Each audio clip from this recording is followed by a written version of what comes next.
오늘 말씀은 선택과 집중입니다.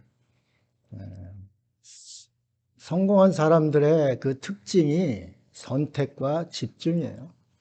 기업인이든 정치인이든 무엇을 선택하느냐가 가장 중요합니다. 그런데 또 선택해 놨다고 해서 그것으로 끝나는 것이 아니라 거기에 집중을 이제 해야 되는 것이죠. 그 집중할 때에는 에너지가 무한대로 이제 나타나게 된다는 겁니다. 그냥 설렁설렁 이렇게 보면은 쉽게 지나가는 이 성경 말씀도 집중을 해서 보면은 그 속에 아주 알찬 그러한 알곡들이 들어 있습니다.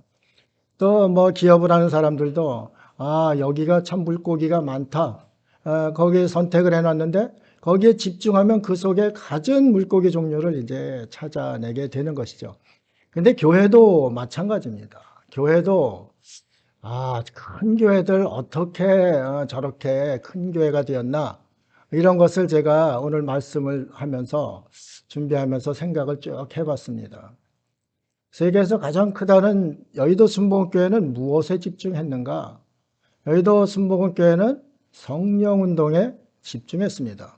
오순절 성령의 역사가 막 일어나고 가난한 자들이 와서 희망을 얻고 실망한 자들이 와서 소망을 얻고 가난한 자들이 와서 소망을 얻고 이렇게 이제 그런 기쁨과 감격 가운데 순복음교회가 세계에서 제1의 이제 교회가 되었죠. 또 명성교회를 생각해 보면은 명성교회는 작은 2층의 조그만 교회에서 이제 시작을 했는데 그 김삼환 목사님이 선택을 어떤 것을 했는가? 새벽 기도를 선택을 했어요. 그래서 새벽 기도를 이제 집중적으로 하다 보니까 우리나라 사람들이 참 부지런하잖아요. 그러니까 새벽 기도하는 그곳으로 이제 몰려가기 시작한 겁니다. 새벽 기도를 하다 보니까 이 신앙도 많이 이제 진보가 있고 그러다 보니까 명성교회로 또 쫙 몰려갔습니다. 이중표 목사님 한신교회는 별세 신학이라고 해가지고 별세 신앙을 이제 주장을 했습니다. 인생은 얘 사는데 죽음을 위해 간다. 내가 이 죽음을 어떻게 맞이할 것인가? 그러한 것에 대한 질문을 던지고 거기에 대한 답을 주면서 한신교회가 이제 크게 성장을 했습니다. 여러분이 잘 아시는 사랑의 교회는 또 어떻습니까? 옥하는 목사님이 아주 작은 청년 두세 명 가지고 이제 시작을 했습니다. 그런데 이 두세 명 가지고 시작할 때 선택을 잘 한 것이죠. 너희는 가서 제자 삼아라. 이런 그 말씀을 듣고 제자 훈련이라는 것을 이제 집중을 했습니다. 제자 훈련을 선택하고 집중하다 보니까 사랑의 교회가 저렇게 이제 커지게 된 것이죠. 그럼 우리 참 좋은 교회는 무엇을 집중하고 선택하고 집중했는가? 이것을 생각해 보았습니다. 여러분 참 좋은 교회는 무엇을 선택하고 집중을 했나요? 네? 예, 말씀. 그렇죠. 김면수 목사님이 말씀, 본질 이런 거를 이제 선택을 해서 나갔습니다. 본질을 찾고 말씀의 본질을 찾고 이런 것은 다른 어떤 선택보다 어려워요. 그렇죠? 예? 사람이 본질로 돌아간다는 게 이게 쉽지 않은 거거든요. 본질로 돌아가려면은 나의 지금에 있던 비본질적인 것을 다 벗어버려야 되는 거죠. 그러다 보니까 이게 시간도 참 많이 걸린 거예요. 또 아주 힘겹게 하다 보니까 선택을 했는데 집중이 이제 잘 안 된 것이죠. 또 제가 와서 이렇게 그것을 이어받아서 이렇게 하려고 그러는데 저는 또 집중력이 떨어져요. 집중력이 떨어지다 보니까 선택은 잘했는데 모든 게 말씀의 역사 아닙니까? 말씀이 로고스고 로고스가 예수 그리스도신데 그게 복음인데 그것을 이제 집중적으로 하지를 못했던 거죠. 제 마음의 소원을 여러분에게 여러 번 얘기했을 거예요. 소그룹 사랑방을 만들어서 그 사랑방에서 집중적으로 이제 하기를 원했었어요. 그런데 그것을 밀어내는 에너지, 이것이 부족했다. 돌아보면은 이제 그런 생각을 합니다. 앞으로의 목회 방향은 어떻게 가야 되는가? 바로 그것으로 이제 가야 된다 이거죠. 소그룹으로 해서 정말 그 들을 귀 있는 자들에게 잘 듣게 해서 그들에게 집중적으로 말씀을 가르치고 그 말씀의 역사가 또 그곳에서 일어나서 나가서 또 그들이 나가서 제자를 삼는 것, 그것이 여전히 변함없는 우리 참 좋은 교회의 모습입니다. 여러분들도 그거는 이제 잘 기억을 하고 계실 겁니다. 그러면 이 말씀을 선택하고 말씀에 집중할 수 있는 그러한 것이 어떻게 해야 되는가, 그 방법을 오늘 본문에서 가르쳐 줍니다. 그래서 저는 너무 이게 감사한 거예요. 말씀 준비하면서 은혜 받고 또 전하면서도 은혜 받고 이 말씀이 대단한 이제 역사를 일으키게 됩니다. 여러분도 말씀에 집중하면은 오늘 본문과 같은 그러한 역사가 이제 일어나게 됩니다.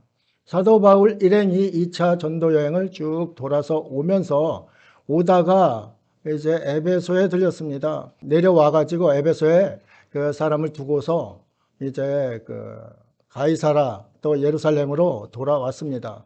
돌아와서 안디옥으로 다시 귀환을 했습니다. 안디옥에서 출발해서 안디옥으로 이제 돌아온 것이죠. 그러면서 3차 전도여행이 시작됩니다. 3차 전도여행이 출발을 하는데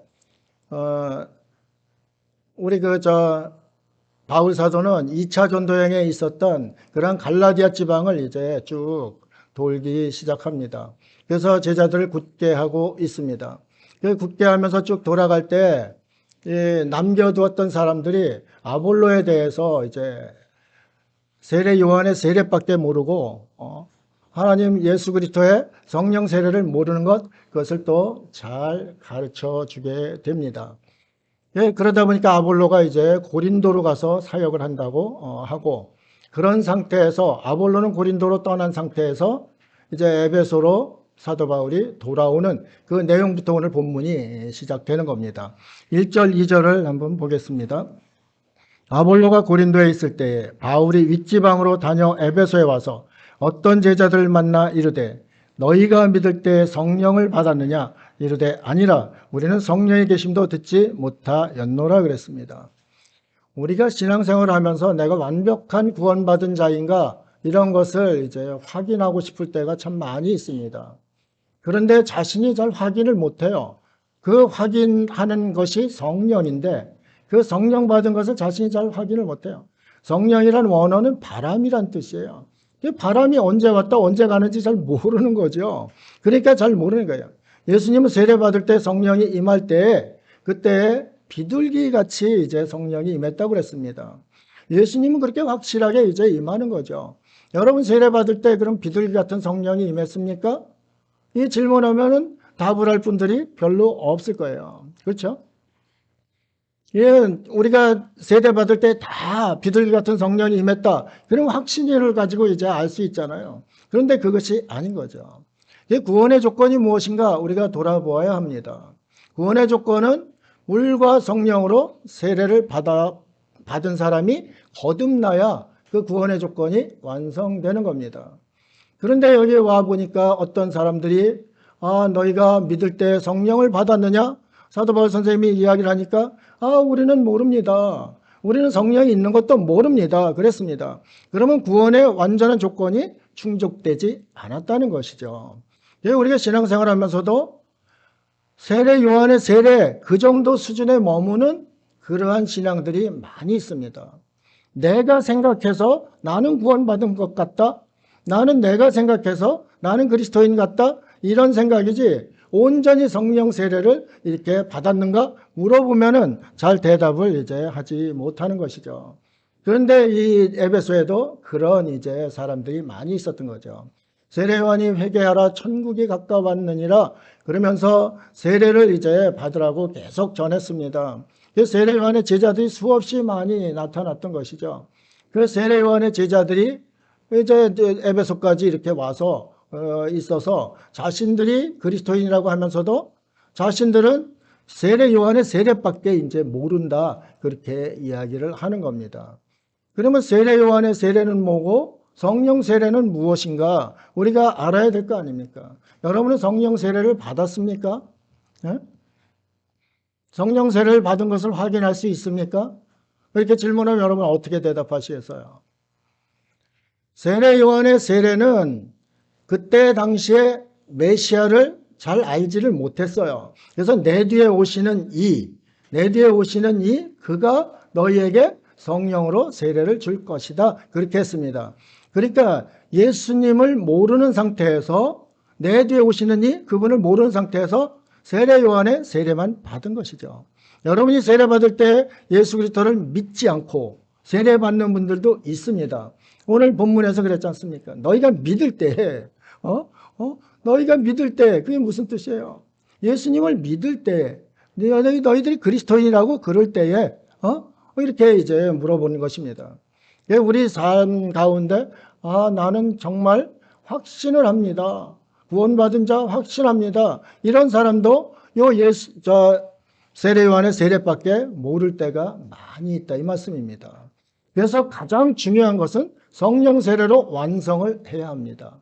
그래서 물과 성령으로 거듭나지 않으면 천국에 갈 수가 없다고 예수님께서 말씀하셨습니다. 그러면 요한의 세례만 받으면 하나님 나라에 들어갈 수 없다는 그러한 이야기죠.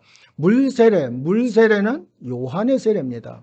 그럼 왜 물세례인가? 이전에 우리가 살던 그 모습, 더러운 때, 세상의 죄, 이런 것들을 씻는다는 의미입니다. 세례가 씻어서 누구를 만나러 가는가? 예수 그리스도와 합하러 가는 거예요.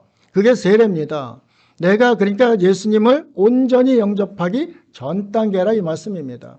나는 그리스도인이 되기로 결심을 했어. 그리고 나의 이전의 죄를 회개합니다. 그래서 세례 요한의 세례는 회개의 세례라고 말씀을 하고 있습니다. 그 회개의 세례가 됐어도 예수님과 합하는 그러한 세례가 되지 않으면 거듭나지 않은 삶이 되는 것이죠. 내가 목욕을 했잖아요. 아주 좋은 손님을 만나러 목욕을 했어요. 목욕을 깨끗이 했는데 목욕만 하고서 그 손님을 안 만났다. 그러면 내 몸에 계속 때가 또 생기는 거예요. 그렇죠? 그러면 이게 완성된 그런 모습이 아니라 이 말씀입니다. 목욕을 했으면 그 목욕하고 만날 그러한 존재하고 만났어야 되는 거죠. 그리고 세례라는 것은 연합이라는 뜻입니다. 그래서 구습을 쫓는 옛사람, 죄 속에서 죽을 수밖에 없는 그 옛사람이 이제 내 물로 씻어 놓은 상태에서 깨끗한 모습으로 거룩하신 주님과 만나서 합일이 되어야 되는 거예요. 그 거룩한 주님하고 벨리알하고 하나가 될 수 없기 때문에 미리 전 단계로 우리가 세례를 받는 것, 그것이 물세례라 이 말씀입니다. 세례 요한이 주는 세례라 이 말씀이에요. 여러분도 지금 이 말씀을 전하면은 나도 그럼 그런 거 아닌가? 나도 그 정도 수준이 아닌가? 그런데 여러분은 크게 걱정하실 것은 없어요. 여러분에게는 여러분의 세례를 드릴 때에는 물로 세례를 드리고 그 다음에 그 뒤에 물로 세례를 드리면서 누구 이름으로 그 세례를 줍니까? 예수 그리스도의 이름으로 세례를 주는 거예요. 성령 세례는 예수님이 주시는 거예요. 그래서 예수 그리스도의 이름으로 세례를 이렇게 받게 되는 것이죠. 그래서 여러분은 구원받은 자, 구원의 확신을 가지고 이렇게 사는 그러한 삶이다. 이것을 가지고 나아가야 됩니다. 세례 요한의 세례만 내가 긴가민가 하고 하면은 여러분들 거듭난 삶이 아니에요. 나는 분명 예수님을 믿고 예수님을 믿으러 나는 나의 이전 죄를 회개하고 깨끗이 씻고 세례 받으면서 예수 그리스도의 이름으로 세례를 받았기 때문에 나는 성령 세례 이제 완성이 되었다. 이런 확신을 가지고 우리가 살아야 되는 거예요. 성령이 원어로 뭐라고 했어요? 바람이라고 했죠. 바람 같은 언제 왔다 언제 가는지 잘 모르는 거예요. 그렇기 때문에 나는 이게 구원받은 자인가 아닌가 이런 확신을 갖지 못하고 사는 그러한 성도들이 많이 있다 이 말씀입니다. 오늘 말씀을 통해서 여러분이 나는 물과 성령으로 거듭난 그리스도인이다 이런 확신을 확실히 갖고 이렇게 믿음 생활을 해야 합니다. 4절에 바울이 이르되 요한이 회개의 세례, 이 요한이 준 세례는 무슨 세례라고요? 네? 회개의 세례예요. 문세례, 씻는 거. 나의 죄를 씻는 거. 회개의 이제 세례라고 그러잖아요. 베풀며 백성에게 말하되 내 뒤에 오시는 이를 믿으라 하였으니 이는 곧 예수라 하거늘 그들이 듣고 주 예수의 이름으로 세례를 받으니 그린 겁니다. 그렇죠? 우리가 이것을 확실히 알지 못하면은 세례를 받고도 믿지 않으면 예수 그리스도의 이름으로 세례를 받은 그 예수님을 믿지 않으면 나는 거듭난 그러한 삶이 아니다. 그것을 이야기해 주는 거예요. 요한복음 3장 5절에 예수께서 대답하시되 진실로 진실로 내게 이르노니 사람이 물과 성령으로 거듭나지 아니하면 하나님 나라에 들어갈 수 없느니라 이렇게 말씀하고 있는 겁니다. 하나님 나라에 들어갈 수 없다는 건 무슨 얘기예요? 예? 거듭나지 못해서 구원받지 못한 백성이라 이 말씀입니다. 물과 성령으로 거듭났다는 그런 확신을 우리가 가지고 믿음 생활을 해야 한다 이 말씀입니다. 구원의 확신이 없으면 신앙생활을 할 수가 없어요. 선택하고 집중을 할 수가 없어요. 그렇죠? 내가 확신이 없는데 어떻게 선택하고 어떻게 집중을 할 수가 있어요? 나는 그리스도인으로 선택하고 나는 예수님 믿기로 선택하고 그리고 거기에 어떻게 집중을 할 수가 있어요? 못합니다. 그런데 이런 이제 물과 성령으로 거듭난 그 구원의 확신이 있는 사람은 집중을 할 수가 있다는 것이죠. 예수 이름으로 세례받은 내가 정말 그리스도인이라면은 하나님 말씀에 집중하고 하나님께서 원하시는 그 사역에 집중을 이제 해야 된다. 이런 말씀도 드리게 됩니다.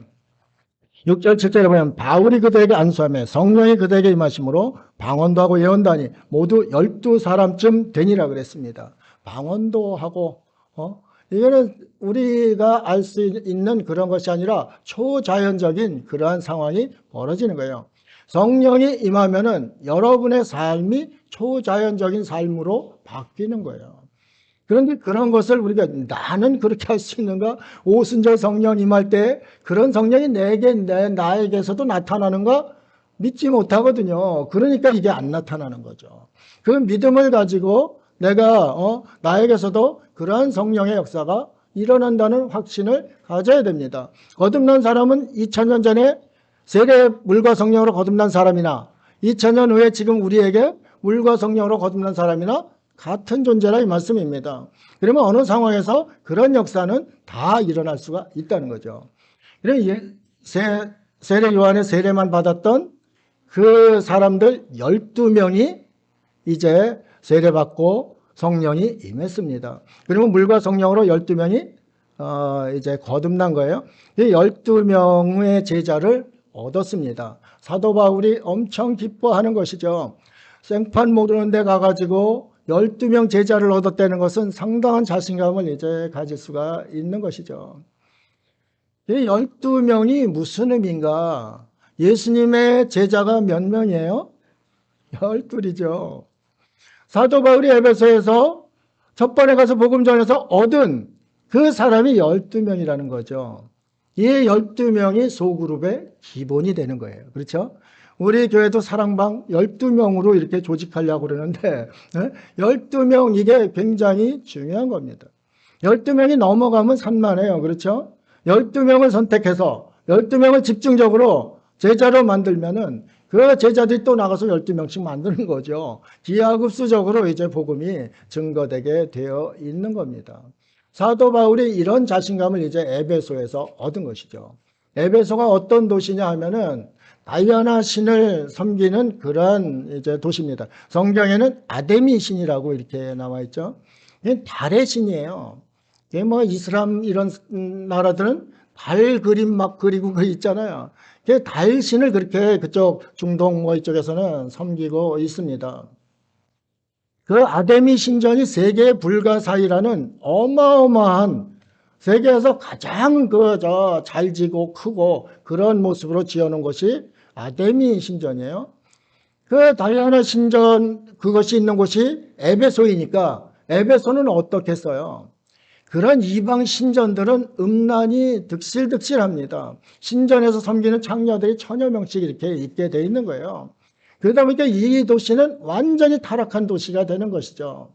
또 항구에 인접한 도시이기 때문에 상당히 이제 문란한 면이 많이 있었습니다. 그런 곳에 가서도 복음을 집중적으로 전하니까 12명의 제자를 얻었다는 거, 이것이 굉장히 중요하잖아요. 그래가지고 자신감을 얻어서 이제는 에베소 회당에 들어가서 이렇게 복음을 증거하게 되는 그 모습을 보게 되는 겁니다. 8절 9절입니다. 이제 선택과 집중의 그 모습이 나옵니다. 바울이 회당에 들어가 석 달 동안 담대히 하나님 나라에 관하여 강론하며, 왜 담대해졌겠어요? 12명을 얻었거든요. 그러니까 그 12명의 열매가 거듭난 12명이면 대단한 거 아닙니까? 그 사람을 얻으면 담대히 이제 회당에 가서도 복음을, 그 이방 신들이 판을 치는 그러한 나라에 가서도 담대히 복음을 전할 수 있었습니다. 하나님 나라에 관하여 강론하며 권면하되 어떤 사람들은 마음이 굳어 순종하지 않고 무리 앞에서 이도를 비방하거늘 바울이 그들을 떠나 제자들을 따로 세우고 두란노 서원에서 날마다 강론하니라 그랬습니다. 여기 보면은 사도 바울이 위대한 복음의 사도입니다. 그 위대한 복음의 사도가 복음을 전했는데 두 부류가 나타나는 거죠. 한 부류는 이것을 듣지 않는 거예요. 왜 듣지 않는가? 마음이 굳어서 그렇다는 거죠. 마음이 굳으면은 아무리 좋은 게 들어와도 튕겨 나갑니다. 마음이 부드럽고 이래야 가서 딱딱 심어지는데 돌덩이 같이 굳으면 받을 수가 없는 겁니다. 이 마음이 굳다를 원어로 해석을 하면은 돌덩이 같이 단단해지다예요. 그러니까 유대인들이 생각할 때 자신은 유일하신 하나님을 믿는 그러한 그 유일신을 믿는데, 여기 삼위일체도 뭐 이야기하고 이런 것을 이제 이야기한단 말입니다. 예수 그리스도도 하나님이라고 그리고 이런 것을 합니다. 그러니까 그거에 빠져가지고 마음이 돌덩이같이 굳어서 다른 것은 받아들이려 하지 않는 그러한 마음, 그러한 것을 가지고 있었다는 거죠. 한 부류는 그렇습니다. 석 달 동안 열심히 강론을 했는데, 강론이 뭐냐면 강의하고 토론하는 거예요. 강의하고 토론해서 끊임없이 복음을 전했는데도 마음이 돌덩이같이 굳은 사람은 이야기를 받아들이지를 않는다, 이 말씀입니다. 그래서 사도 바울이 지혜가 이제 떠오르게 되는 것이죠. 그래서 돌덩이같이 굳은 사람은 그들을 떠났다고 그랬어요. 그들을 떠나. 여러분들 이 단어에 집중을 해야 합니다. 내가 복음을 아무리 전해도 쇠기의 경읽기라는 것이 있죠.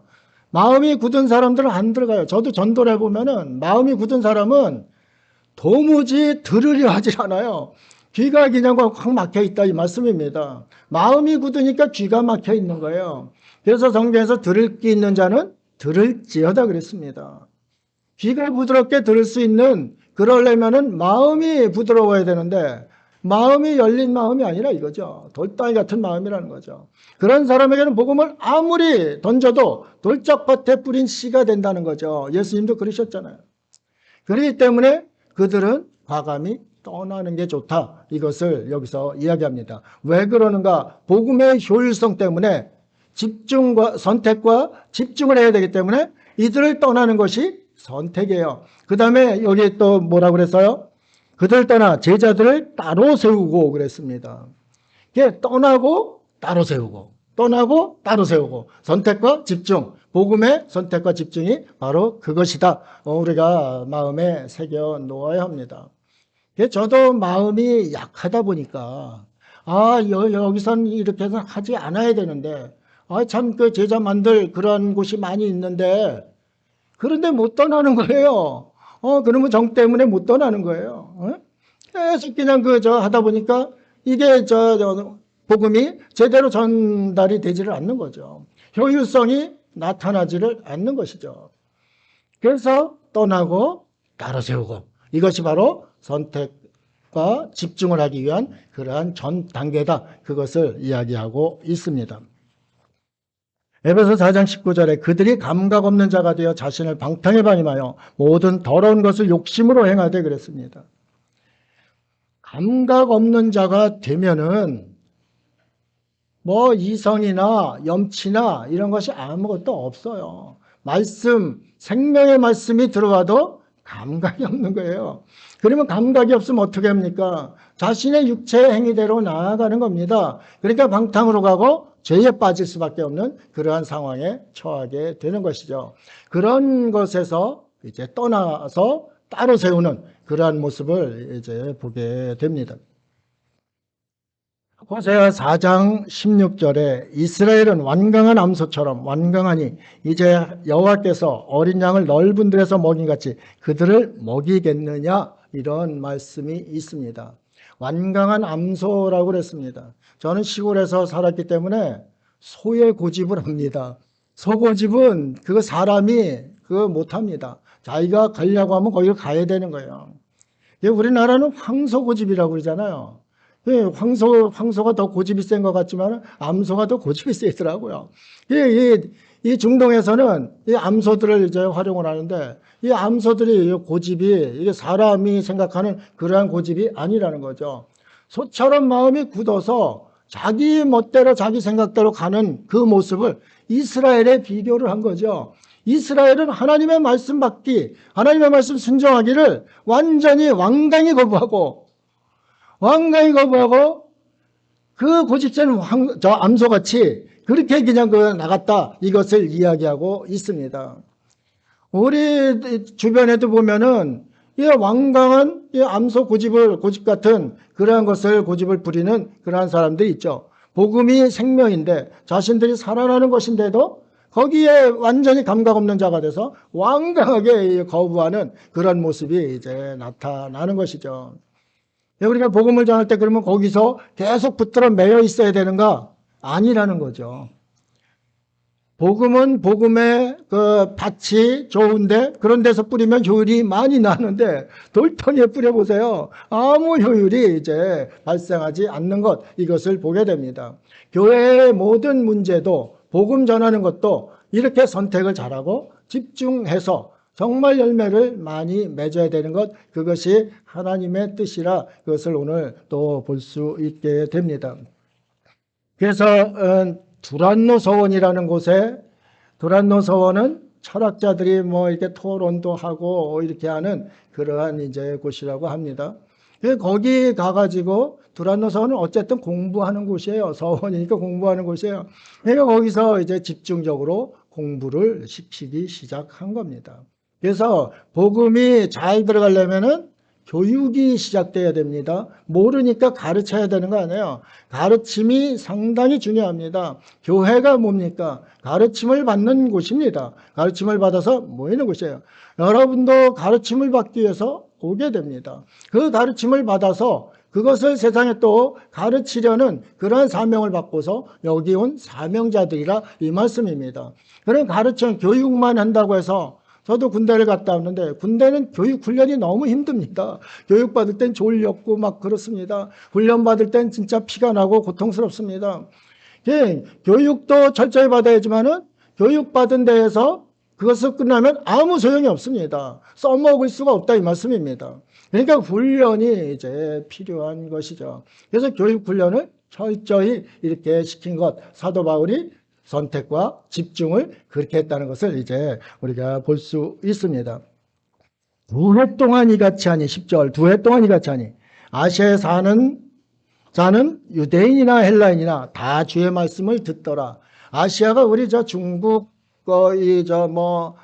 대한민국 이런 데를 이야기하는 것이 아닙니다. 터키의 그 해안가 주변 남부, 터키 아까 윗지방이라고 했잖아요. 사도 바울은 윗지방으로 다녔다고 그랬잖아요. 그 윗지방은 중부 이 위쪽으로 이렇게 돌아온 건데, 이 밑에는 아시아 해안가는 여기를 이제 아시아라고 그럽니다. 거기에 있는 사람들, 사도 바울이 집중적으로 2해면 2년 아니에요. 2년 동안 집중적으로 강론하고 가르치니까 요 아시아에 있는 사람들은 다 말씀을 듣더라 그랬습니다. 듣더라가 뭐예요? 귀가 열렸다는 거죠. 복음을 향해서 귀가 열렸다는 거예요. 굳었던 마음이 풀어졌다는 겁니다. 이러한 것으로 헬라인도 유대인도 다 그것을 들었다, 이러한 말씀을 하고 있는 겁니다. 이 선택과 집중의 놀라운 역사가 이렇게 나타났다. 우리가 이것을 보게 됩니다. 우리 참 좋은 교회도 지금 규모는 작지만은 선택과 집중이 제대로 이루어진다면은 정말 수많은 열매를 맺을 수 있는 그러한 충분한 자산이 있다. 저는 그리 생각을 합니다. 이게 시간 문제도 사실 아니에요. 우리가 저도 목회를 하다 보니까 이제 공부 한 10년 정도 하다 보니까 늦게 목회를 했잖아요.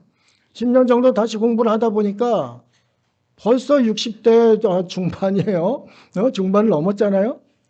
그러니까 남은 시간이 얼마 안 되는 거예요. 거기에 대한 이 실망감이 꽤 있었어요. 저한테도. 실망이 꽤 있었어요.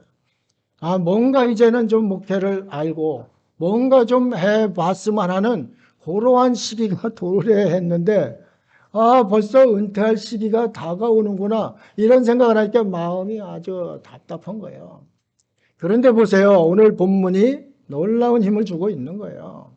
3개월 동안 복음이 제대로 전달되지 않을 때 따로 떠나고 따로 세워서 선택과 집중을 해서 2년 동안 했는데 아시아에 있는 유대인이나 헬라인, 성도나 불신자나 다 그 말씀을 들었다 이 말씀입니다. 귀를 열어 들었다는 거예요. 우리 참정교회도 2년만 집중 잘하면은 그 저희가 다 이제 듣게 되는 역사가 일어나는 것, 이것이 사도행전의 역사라 이 말씀입니다. 성령께서 하시는 거고 우리는 선택과 집중을 해서 주의 사역을 하면 된다. 이것을 또 보여주고 있습니다. 언제든지 실망할 필요가 없는 것이죠. 나는 늦었다. 늦었다 생각할 때가 빠른 것이라고 그랬잖아요. 여러분 가정생활, 직장생활도 마찬가지일 겁니다. 내가 이 나이에 내가 이제 무엇을 가정을 개혁을 할 수 있어? 내가 또 회사를 어떻게 바꿀 수 있어? 이런 생각을 하잖아요. 그런데 여러분이 현명한 선택을 하고 거기에 집중을 하면은 가정도 바뀌고 직장도 바뀌고 사회도 바뀌고 나라도 이제 바뀌게 되는 겁니다.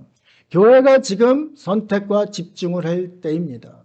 너무나 교회가 혼란 가운데 양적인 성장을 해왔기 때문에 질이 너무 떨어지는 거예요. 질이 떨어지는 건 뭔가 선택은 잘했는데 복음을 잘 받아들였는데 집중을 하지 않았다는 거죠.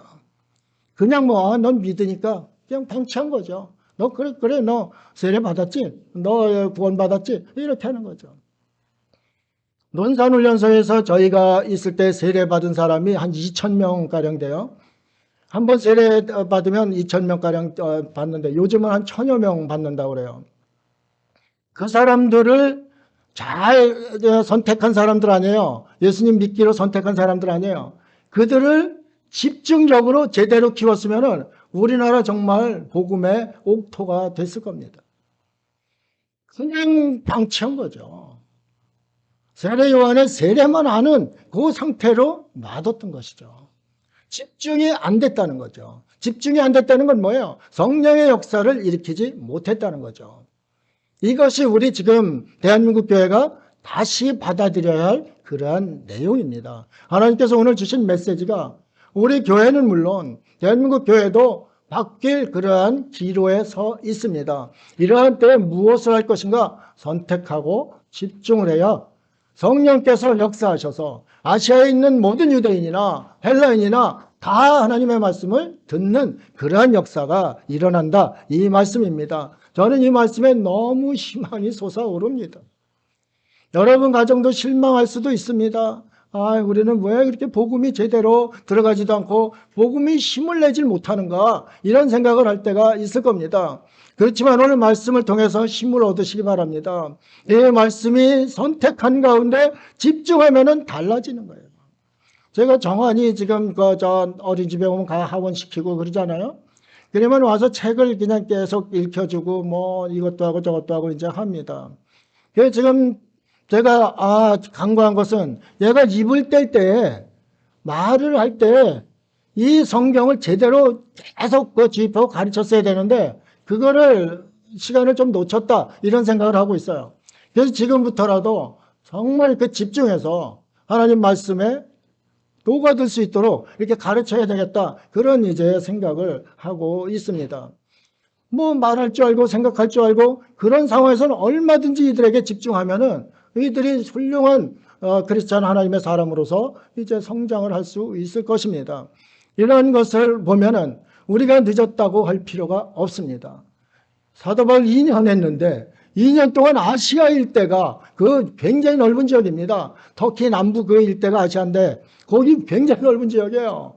거기 있는 사람들이 그 2년 동안 그거 하는 것 보고 다 들으러 이렇게 온 그런 모습을 이제 이야기하고 있는 겁니다. 복음은 그런 겁니다. 우리가 생각했을 때 한 사람한테 복음 전했다고 해서 그 한 사람만 열매 맺는 것이 아니라 한 사람한테 전할 때 수많은 사람이 보고 있는 거죠. 그게 보고 있어도 아 그렇구나, 타당하구나, 공감한다. 그러면서 이제 복음이 확산이 되는 겁니다. 복음은 상상도 할 수 없을 정도로 하나님께서 이렇게 열매를 맺게 해 주시는 거예요. 우리는 선택하고 집중하면 된다. 이것을 이제 보여주고 있습니다. 근데 어떻게 선택하고 집중했냐? 이것을 보면은 또 제가 굉장히 부끄러운 면이 있어요. 사도행전 20장 31절입니다. 그러므로 여러분이 읽기에 내가 3년이나 밤낮 쉬지 않고 눈물로 각 사람을 훈계하던 것을 기억하라. 3년 동안 눈물 흘리면 눈이 탱탱 부었어야 될 거예요. 그렇죠? 눈이 탱탱 부도록 정말 저 영혼을 사랑하는 그 마음, 저 생명을 살리고자 하는 그 마음으로 눈물로 훈계를 했다는 거죠. 3년 동안이나 2년 3개월 이렇게 나온 건 있지만은 사도 바울 표현은 3년이에요. 3년 동안이나 그렇게 이제 했다는 것이죠. 끊임없이 날마다 권면하고 강론하고 복음 전하고 눈물 흘리면서 기도하면서 저 영혼을 생각하면서 그렇게 했다는 거죠. 우리 가족들이 뿔뿔이 흩어진다. 복음 하나님 등지고 뿔뿔이 흩어진다. 이렇게 하면 흩어지겠어요? 안 흩어지는 거죠. 이렇게 한번 우리는 집중을 해 보셔야 합니다. 저도 교회 사역에 이렇게 집중을 안 했던 것을 굉장히 후회를 합니다. 하나님께서 3년 동안이나 눈물로 이렇게 했다면은 하나님께서 얼마나 많은 역사를 이루어 주셨겠어요. 그렇잖아요. 그것을 하지 못한 것, 그 결과가 이제 주님 앞에서 계산할 그러한 때가 있다 이 말씀입니다. 복음을 전하고 복음을 받고 우리가 그리스도인이 되고 그리스도인을 또 만들려고 하는 그런 사명을 가진 사람들인데 우리가 이런 정신을 가지고 있는가? 이런 정신을 어떻게 갖나? 구령의 열정 때문에 그래요. 구령의 열정이 어디서 나오는가? 긍휼히 여김. 죽어가는 사람을 불쌍히 여기는 마음 거기서 나옵니다. 긍휼에선 뭐가 따른다고 그랬어요? 예? 긍휼한 마음이 생긴 뭐가 따른다고 그랬어요? 예? 긍휼과 사랑이 따르죠. 긍휼한 마음, 이게 사랑의 눈물입니다. 사도 바울이 에베소 성도들을 향해서 끊임없이 눈물 흘리면서 3년 동안이나 이렇게 가르쳤던 그 모습을 이야기하고 있습니다. 이게 누구한테 하는가? 밀레도에서 에베소 장로들을 불러다가 예루살렘으로 자신은 환난과 결박을 받으러 가는 그 밀레도 항구에서 설교한 내용입니다. 그렇기 때문에 에베소 장로들은 사도 바울이 그렇게 했다는 것을 다 알고 있는 거죠. 내가 너희를 그렇게 눈물로 훈계하던 건 3년 동안 한 것을 너희는 기억하라. 신앙 잊지 않는다. 열매 맺는다. 그것을 이제 이야기하고 있는 겁니다. 참 감동적인 말씀이 아닐 수 없습니다. 저는 교회를 향해서 참 회개를 하지만은 여러분은 가정을 향해서 직장을 향해서 나는 그렇게 했는가 한번 돌아보시기 바랍니다. 그리스도인이라는 무늬만 있었지 정말 내가 저 영혼을 눈물 흘릴 정도로 사랑했는가? 저 영혼에게 생명을 구하려고 복음을 끊임없이 목놓아 전하고 있었는가? 이런 것을 돌아보시기 바랍니다. 이제 어두운 밤은 시된다고 우리 찬양 많이 하지 않습니까? 어두운 밤, 지금도 어두운 밤이에요. 얼마나 깊냐, 저건데 참 많이 깊어 있어요. 이 깊어 있을 때 우리가 무엇을 해야 하는가? 오랜 시간 두고서 큰 계획을 세워야 하는가? 아니라는 거죠. 이제 새벽은 가까이 오고 어두운 밤 깊어지는데 선택하고 집중해서 짧은 시간이든 요 복음의 열매를 맺혀야 된다 이 말씀입니다. 내가 우리 주보에 쓴 내용들 있잖아요. 여기 있으면은 자기 나이만큼 전도하라고 돼 있잖아요. 여러분이 나이만큼 전도했으면 우리 교회 한 1000명 정도 됐을 거예요. 그렇죠? 그 사람들이 또 나이만큼 전도하면 그렇잖아요. 근데 여러분은 전도의 입을 얼마나 벌렸는가 한번 돌아보시면 됩니다. 저 자신도 마찬가지입니다. 이게 어두운 밤이 시대가는데 선택을 했는데 집중이 안 되는 거죠. 선택을 했는데 집중이 안 돼요. 이제는 선택한 것 집중할 때다 이 말씀입니다. 짧은 시간에도 큰 열매를 맺힐 수 있는 그 집중력을 발휘해야 될 그러한 때가 되었다. 이것을 오늘 본문에서 이야기하고 있는 겁니다. 11절 12절 하나님이 바울의 손으로 놀라운 능력을 행하게 하시니 심지어 사람들이 바울의 몸에서 손수건이나 앞치마를 가져다가 병든 사람이 얹으면 그 병이 떠나고 악기도 나가더라. 제 넥타이를 벗어서 갖다가 병차에 넣었는데 병자가 일어난 거죠. 여러분이 가지고 있던 손지갑을 갖다가 던졌는데 그 병자가 일어난 거죠. 우리가 알 수 없는 놀라운 기이한 일이 이러한 선택과 집중해서 일어났다는 거죠. 선택과 집중하는 데는 그러면 무엇이 따른다고요? 선택과 집중을 하면 무엇이 따른다고요? 성령의 기이한 역사가 따른다는 거죠. 그렇죠? 여러분이 가정에서 선택과 집중을 했을 때 여러분 가정에 기이한 성령의 역사가 일어난다는 거죠. 참 좋은 교회에 선택과 집중을 했을 때 성령의 놀라운 기이한 우리가 놀라는 그러한 역사가 일어난다 이 말씀입니다. 오늘 말씀은 굉장한 소망을 주는 겁니다. 작은 교회나 큰 교회나 또 가난한 자나 부자나 성령의 역사만한 게 있어요? 성령의 역사가 일어나면은 아무것도 부러운 것이 없어요. 나만 놀라는 것이 아니라 이 주변의 사람들이 다 놀랬잖아요. 다 놀래가지고 마술하는 사람들도 와가지고 이게 아닌데 이거 아닌데 하고 또 예수 이름으로 막 붙이고 그러니까 다른 그 마술하던 이 사람들이 이게 아닌데 내가 하는 마술하고 다른데 그러면서 자기들도 예수님 이름으로 하다가 대창피를 당했잖아요. 네? 그게 오늘 본문에 있잖아요. 이 정도로 교회가 힘있게 말씀이 흥황한 그러한 모습으로 이제 서게 되는 겁니다. 그 서게 되는 이유가 뭐라고요? 선택하고 집중하는 거다. 여러분들 머릿속에 이것만 새겨놓으면 여러분 인생도 바뀝니다. 그렇죠? 여러분 인생이 바뀝니다. 어떻게? 성공하는 인생으로 바뀐다 이 말씀입니다. 선택하고 집중해서 망했다는 사람 없어요. 그렇죠? 선택하고 집중해서 어떻게 망할 수가 있겠어요? 아니잖아요. 망한 것 같을 수는 있습니다. 그러나 결과는 성공입니다. 선택과 집중을 했을 때는 그렇습니다. 우리가 이것을 잘 명심하면 신앙도 그렇고 우리의 삶 가운데에서도 놀라운 성령의 역사가 이제 일어나게 되는 것이죠.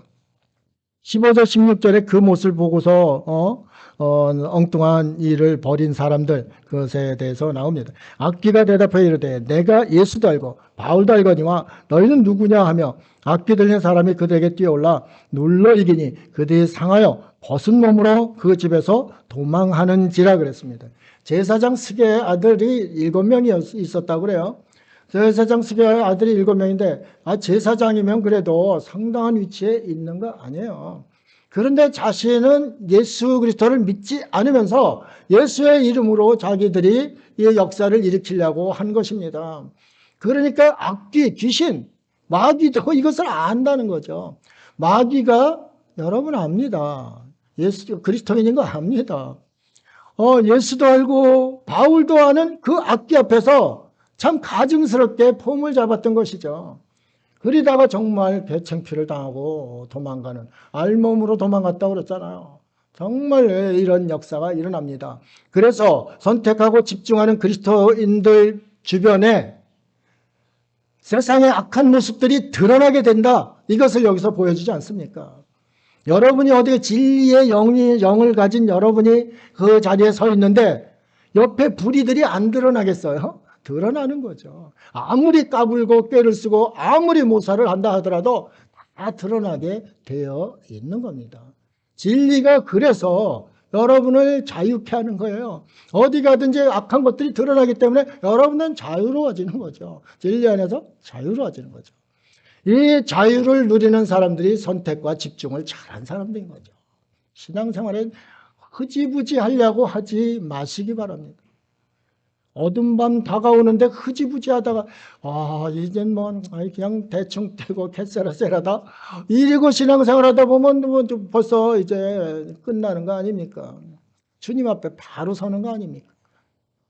송대관 선생이 그래 계획 다 해놓고 5월달 지금 2월에서 5월이면 3개월밖에 안 되잖아요. 어버이날 디너쇼를 하려고 다 이렇게 얘기하고 준비를 했다고 그러잖아요. 근데 뭐 불러가는데 용서가 없는 거죠. 우리가 주님 앞에 그러한 자세, 그런 자세로 서지 않으면은, 선택과 집중의 자세로 서지 않으면은 정말 열매 맺힐 수 없는 그러한 가라지가 된 모습으로 주님 앞에 설 수밖에 없다. 이것을 우리에게 찔림을 주는 겁니다. 뭐 이걸 복음을 받으면은 역사하는 성령의 역사가 있는데 첫 번에 따르는 것이 회개의 역사입니다. 여기 17절 보면은 회개하고 17절, 18절, 19절이 그렇습니다. 회개하고 자복하고 하나님에게 두려움을 느끼고 그 경외심을 갖는 겁니다. 높인다는 경외심. 두려움으로 높이는 것이 경외심이에요. 하나님을 경외하는 사람을 만들려고 성경은 끊임없이 이렇게 노력을 합니다. 근데 이 선택과 집중을 했을 때 하나님을 경외하는 사람들이 솟아오르는 것이죠. 수많은 열매가 맺혀 나가는 것이죠. 이게 정말 놀라운 역사가 에베소에서 그 우상의 도시에서 벌어지는 그러한 모습을 보게 됩니다. 19절 20절 보세요. 또 마술을 행하던 모든 사람이 그 책을 모아가지고 와서 모든 사람 앞에서 불사르니 그 책값을 계산한 적 은 5만이나 되더라 그랬습니다. 마술 책이 있어요.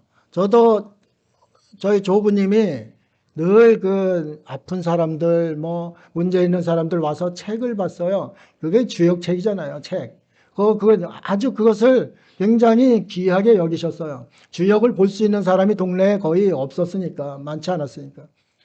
저희 조부님한테 와서 계속 보는 거예요. 그럼 주역에 따라서 10발자국 가서 너 귀신 이름 불러라. 귀신 이름은 사탄이다. 이렇게 해가지고 거기 갔다가 밥해서 귀신 밥 먹이 던져줘라. 이렇게 하는 걸 저는 어렸을 때 많이 들었어요. 그 책. 마술하는 사람은 마술책이 있는 거죠. 이래는 그 점 보는 사람은 점 보는 책들이 있는 거죠. 그 책은 그들의 생업이에요. 그렇죠? 그들이 그거 가지고 먹고 사는 거거든요. 그런데 그것을 갖다가 불태웠다고 그랬습니다. 불태웠다는 것은 안 일어났다는 거죠. 복음의 놀라운 역사로 인해서 자신들이 다 일어났다는 거죠. 이게 무엇 때문에? 선택과 집중을 한 사도 바울의 그 모습 가운데 이런 놀라운 역사가 일어났다는 거죠. 그런데 책값이 얼마라고요? 은 5만이에요. 은 하나가 1당이랍니다. 그 당시에 어른들 나가서 일하는 1당이랍니다. 그럼 은 5만이 어느 정도인가? 그 젊은 사람이 137년 동안 1당을 벌어야 그 은 5만이랍니다. 그렇다 보면 아시아에 있는 그 에베소 주변에 있는 모든 사람들이 그 책을 갖다가 태웠다는 거죠. 놀라운 역사죠. 우리 김포에 있는 모든 그 점쟁이들이 와서 자기가 하는 철학이든 모든 책을 갖다가 다 태웠다는 얘기입니다. 이게 선택과 집중의 복음이 전해져가는 그 모습이라 이것을 보여주고 있습니다. 놀라운 역사. 이런 역사를 우리 참종교회도 좀 봐야 됩니다. 이런 역사를 보다가 주님 앞에 서야지. 나는 뭐 집중 필요 없어. 나는 그냥 퍼져 있을래. 이러면은 이게 이제 시간은 금세 지나가 버리는 것이죠. 히브리서 4장 12절에 그래서 이렇게 해가지고 은 5만이나 됐는데 21절에죠. 20절에 이와 같이 주의 말씀이 힘이 있어 흥왕하여 세력을 얻으니라. 이 부흥의 역사가 뭐 때문에 일어났다고요? 21절 지금 읽었잖아요. 뭐 때문에요? 그렇죠. 주의 말씀이 뭐가 있어요? 파워가 있다는 거죠. 우리 참좋은교회가 말씀에 집중하잖아요. 말씀에 파워가 있다는 거죠. 그래서 흥왕한 부흥이 일어났다. 이것을 이야기하고 있는 겁니다. 히브리서 4장 12절 하나님의 말씀은 살아있고 활력이 있어 좌우에 날선 어떤 검보다도 예리하여 혼과 영과 및 관절과 골수를 찔러 쪼개기까지 하며 또 마음의 생각과 뜻을 판단하나니 그랬습니다. 관절과 골수를 찔러 쪼개기까지 하는 이 말씀이 살아있다는 거죠. 활력이 있다는 거죠. 파워가 있다는 거죠. 이 파워 있는 말씀을 집중적으로 한번 2년만 사도 바울 같이 이렇게 한번 해보시라 이 말씀입니다. 성령의 우리가 알 수 없는 놀라운 역사가 일어나게 되는 것입니다. 2025년 빛이 있으라 선포했습니다. 어떤 빛이 있을지 여러분은 상상을 못할 것입니다. 하나님께서 선택과 집중하는 참전교회, 놀라웠고 기이한 성령의 빛, 우리가 알지 못하지만은 어떤 열매, 그러한 것을 정말 흥왕하게 하고 부흥케 하는 그러한 역사가 있을 것이다. 오늘 말씀은 우리에게 그렇게 주어주고 있습니다. 여러분의 가정이나 참존교회나 조국 대한민국이나 이러한 역사가 나타나기를 주 예수님 이름으로 축복합니다. 기도하겠습니다. 하나님 아버지, 기독교인, 그리스도인이라 하면서 너무 쉼없이 살았습니다. 선택은 잘했는데 집중하지 못했습니다. 하나님 아버지, 집중할 수 있는 에너지를 허락하여 주옵소서. 성령의 놀라운 역사를 보게 하여 주옵소서.